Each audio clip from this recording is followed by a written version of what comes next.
Welcome to the deep dive. Our mission, as always, is to take that huge stack of information you give us, the news, the strategy docs, the market signals, and try to make sense of it all, synthesize it into one coherent picture. And today, we're tackling a really intense one. We're zeroing in on a specific 24-hour period around September 24th, 2025. Yeah, this wasn't just your average busy news day. It felt more like a global stress test, everything happening at once. It really was a convergence point. I mean, if Yeah. you want a snapshot of global risk right now or back then, that day gives it to you. We see, well, three huge themes sort of colliding. Okay, what are they? First, you've got this escalating geopolitical volatility, conflict heating up. Second, major repositioning in the global economy and the tech world. Right. And third, immediate, quite severe tests of infrastructure resilience, both physical and, systemic. And our job today is to connect those dots for you, show how instability in, say, one area immediately cranks up the risk somewhere else. Exactly. So where should we start? The heat was definitely highest around the geopolitical stuff, right? Yeah, let's kick off there. The Middle East, obviously, but also playing out against that backdrop of the UN General Assembly, UNGA in New York. High drama there, too. Precisely. So while you have diplomats in New York making speeches, calling for humanitarian access, maybe a truce in Gaza. The reality on the ground was different. Completely different. Israeli forces were intensifying strikes across central and southern Gaza. The human cost was immediate, pretty stark. Reports were citing, 80 to 85 fatalities just on that single day. Yeah. And that kind of action, it instantly strains relationships with allies, with partners. It makes any talk of stable post-war governance incredibly difficult, doesn't it? Absolutely. It complicates everything. But the danger, the strategic threat, it wasn't just contained to Gaza. It really spread. You're talking about the Houthi drone strike. Exactly. That moment when Houthi forces operating out of Yemen managed to hit Eilat, Israel's city on the Red Sea, with a drone. It wounded, I think, 20 to 22 people. Which is tragic in itself, but the bigger story there was the success of the strike, right? That's the key strategic point. Sources were calling it a striking exception. Israel's air defenses, like Iron Dome, they have this near-perfect interception record usually. So this wasn't just another attack. It showed a vulnerability, maybe, raised worries about whether those defenses could be saturated if enough drones or missiles were launched at once. Precisely. It shifts the conversation. Yeah. Suddenly, it's not just about interception. It's about managing penetrations. It's a demonstration of capability by the Houthis, backed by Iran, of course, an immediate escalation. And amidst all this violence, you had aid workers trying to operate. There was that attack on the global Sumud flotilla, the one trying to bring aid to Gaza via the Mediterranean. Right. It just highlights the sheer danger, the near impossibility of getting help in when the conflict is running that hot. And adding context to this whole situation, wasn't there a UN report that same day? Yes. The UN Human Rights Commission released a pretty damning report.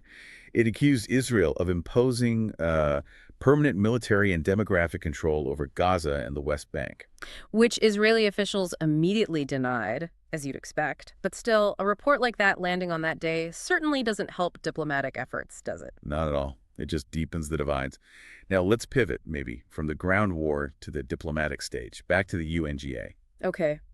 President Zelensky of Ukraine was there. What was his message? He was trying to grab the world's attention, warning about what he called the most destructive arms race in human history. He was specifically pushing for better regulation of military drones and AI in warfare.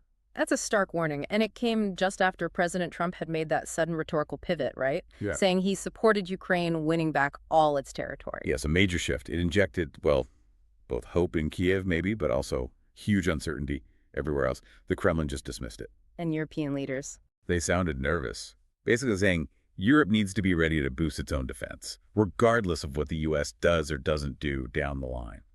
Strategic ambiguity, you could call it. And then came President Trump's own speech at the UNGA, which was memorable. Memorable is one word for it. Fiery, certainly. He hammered the UN for its failures, went after specific nations, and famously told the delegates, your countries are going to hell. Yeah.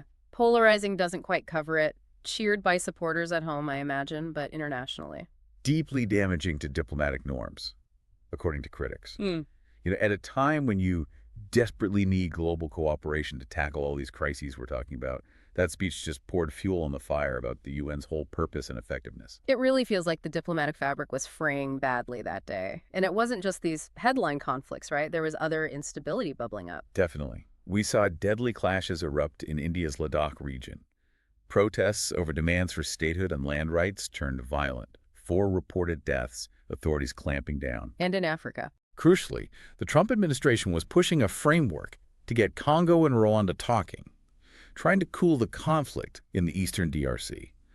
That area is vital, not just for stability there, but for global supply chains. Think critical minerals for our tech. Right, cobalt, things like that. Exactly. And one more point on instability in France. Major unions announced another big day of strikes for early October. They were targeting the new Prime Minister, Le Cornu, pushing back against austerity. That risked more transport chaos in a Europe already jumpy about defense spending and the economy. Volatility seems to be the key word everywhere. It really is. Okay, so that's the conflict and diplomacy picture. Let's shift gears now, because at the exact same time, massive economic and tech changes were unfolding. We have to start with China and the WTO. Ah, yes, this was fascinating. For years, the U.S. and the EU have complained about China getting developing country benefits at the World Trade Organization. The SDT, special and differential treatment. Right, it meant looser rules, longer timelines for them to comply with things, a huge source of friction. So what happened on September 24th? Well, Beijing signaled something significant. They said they will not seek those special benefits in future WTO negotiations. Wow, okay. But they still describe themselves as a developing nation. They did, which makes it interesting. The WTO head welcomed it as pivotal, potentially easing friction. But hang on, is this China genuinely trying to cooperate, or is it more like a strategic move, giving up benefits they probably knew they couldn't keep anyway, maybe making the U.S. look like the difficult one if trade fights continue? That is absolutely the critical question everyone's asking. It's definitely strategic maneuvering, and the proof that the friction isn't over. Let me guess something from the U.S. side. You got it. That very same day, the U.S. Commerce Department opened new tariff investigations. This time into Chinese-linked imports of really critical stuff: medical gear, robotics, industrial machinery. So even as China makes this gesture, the U.S. is hitting back on national security grounds, widening the trade conflict in specific areas.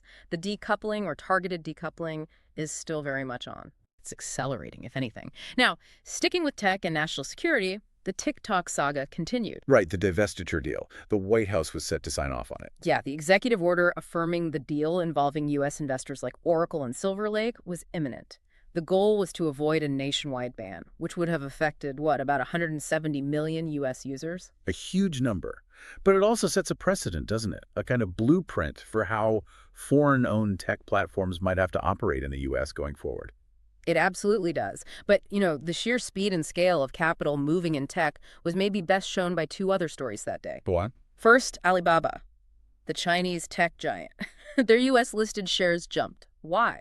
Because the company announced it was going to massively increase its spending on AI infrastructure, even beyond its already enormous $50 billion plus plan. Wow, that level of investment, that's not just business as usual. That signals a full-on AI arms race, doesn't it? One that could reshape global power dynamics incredibly quickly. Totally, it's hyper-acceleration. And speaking of hyper-accelerated capital and, frankly, mind-boggling valuations, let's talk crypto.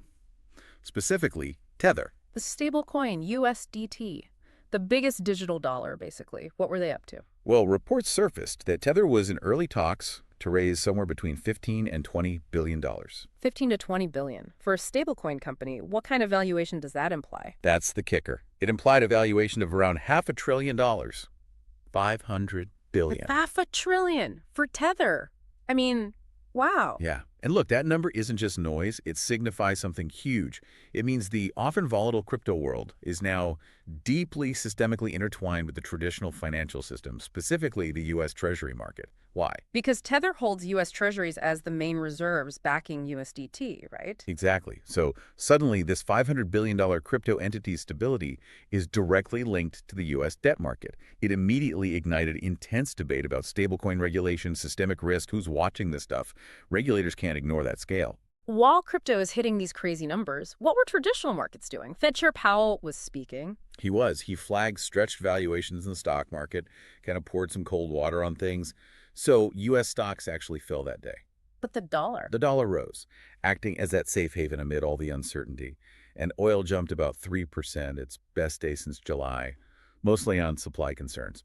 It just reinforces that cautious, higher for longer interest rate outlook that was dominating global investment strategy then. Okay, so we've got conflict, diplomacy, and chaos, huge economic and tech shifts happening at lightning speed. What's the third leg of this stool? Infrastructure and resilience, the immediate physical tests. Because while all that other stuff was happening, the physical world was under extreme stress on September 24th. You mean Super Typhoon Ragasa? Exactly. Forecasters were calling it the strongest storm of 2025.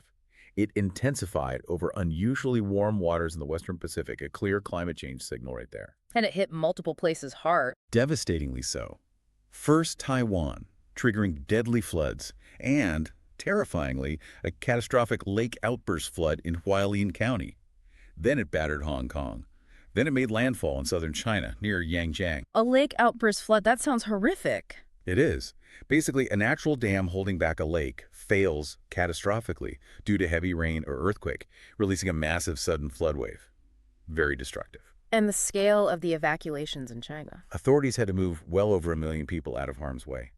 The sheer power of Ragasa, amplified by warm seas, brought back all those urgent concerns about infrastructure resilience in Asia's coastal megacities, especially regarding storm surge risks in a changing climate. When you see something like that lake outburst beyond the immediate tragedy, how does it change the game for, say, insurers or companies relying on supply chains in that region? It fundamentally shifts risk calculations. It's no longer theoretical. When a storm triggers that kind of secondary cascading disaster, a major infrastructure failure, it proves that these extreme weather events are now part of the baseline reality. Supply chain managers, insurers, they have to price in this heightened climate volatility, or they risk total disruption. It accelerates the timeline for adaptation. And the U.S. wasn't immune to infrastructure stress that day either, though maybe more self-inflicted. The potential government shutdown. Right. Systemic fragility. The White House ordered federal agencies to prep their mass firing plans, basically, preparing for furloughs of non-essential staff because the September 30th funding deadline was looming. The federal judiciary even warned it couldn't keep running normally past October 3rd without funding. That kind of political brinkmanship just paralyzes things, doesn't it? Puts huge stress on the system when it needs to be functioning, especially with everything else going on globally. Exactly. And at the same time, domestic security infrastructure was tested too, in very real ways. You mean the attack in Dallas? Yes. The deadly rooftop attack at an ICE field office. A gunman targeted a detainee transport van, killed one person inside before taking his own life, and they found ammunition with anti-ICE slogans. Which immediately sparked debate about security standards, especially for these kinds of facilities located in, regular neighborhoods. Precisely. And then also relevant to security and political stability, we had the verdict in the trial of Ryan Ruth. The man who attempted to assassinate President Trump? Correct. He was found guilty. It was a stark reminder of the rising threat of political violence, and it inevitably renewed questions about security protocols for high-level officials. Okay, lots of terrestrial threats, but there was one piece of news looking outwards, towards space. Yes, a positive note on long-term resilience, maybe. NASA and NOAA successfully launched the IMET probe, the Interstellar Mapping and Acceleration probe, along with some companion missions, all on a SpaceX Falcon 9. IMAP. Sounds pretty academic. What's the practical point? It's actually intensely practical and strategic. IMAP's job is to study the boundary of our solar system, the heliosphere, to get much better at forecasting solar storms, things like coronal mass ejections. And why does that matter for us down here? Because big solar storms can wreak havoc on our modern infrastructure. They can knock out satellites, disrupt GPS, damage power grids. So understanding them better, predicting them better, that's a crucial long-term investment in safeguarding global communications, navigation, energy systems from, well, cosmic threats, protecting our interconnected world. What a day. I mean, just recapping, you've got intense conflict in Gaza, a successful Houthi drone strike showing new vulnerabilities, diplomatic chaos at the UN. Then massive economic shifts, China changing its WTO stance, that unbelievable $500 billion valuation implied for Tether, huge AI spending boosts. And overlaying it all, these immediate severe infrastructure threats. Super Typhoon Ragasa causing catastrophic damage, the looming U.S. government shutdown, serious security incidents. It's an incredible convergence. And the key takeaway, I think, is seeing how the world was operating at extremes on that day. You have the immediate visceral threats, climate disasters, regional wars, slamming right into these hyper-accelerated financial and technological shifts, like the AI race and crypto valuations. And they're not separate tracks, they're feeding each other. Absolutely. They amplify each other in real time. Think about it. The same global instability that makes people nervous also drives money towards perceived safe havens, like the US dollar, which pushes its value up. And some of that same capital, seeking returns in a volatile world, flows into hyper-speculative areas like crypto, fueling those massive valuations we talked about. It's all connected. So pulling back, what does this snapshot of one single day tell us about where things might be heading? Well, it reveals a world grappling with both incredibly fast, volatile regional crises and these slower-burning but monumental shifts in global power, technology, and finance, all happening simultaneously. Which leads to the big question, I suppose. Right. The provocative thought to leave you with is this. Considering the sheer speed and scale of these new financial dynamics that tether valuation, for example, and the tech acceleration, like Alibaba's AI spending, are these economic and tech accelerants ultimately going to act as a stabilizing force? Or will they just pour more fuel on the fire, further destabilizing an already volatile world system? Stability or more chaos? That's definitely something to mull over.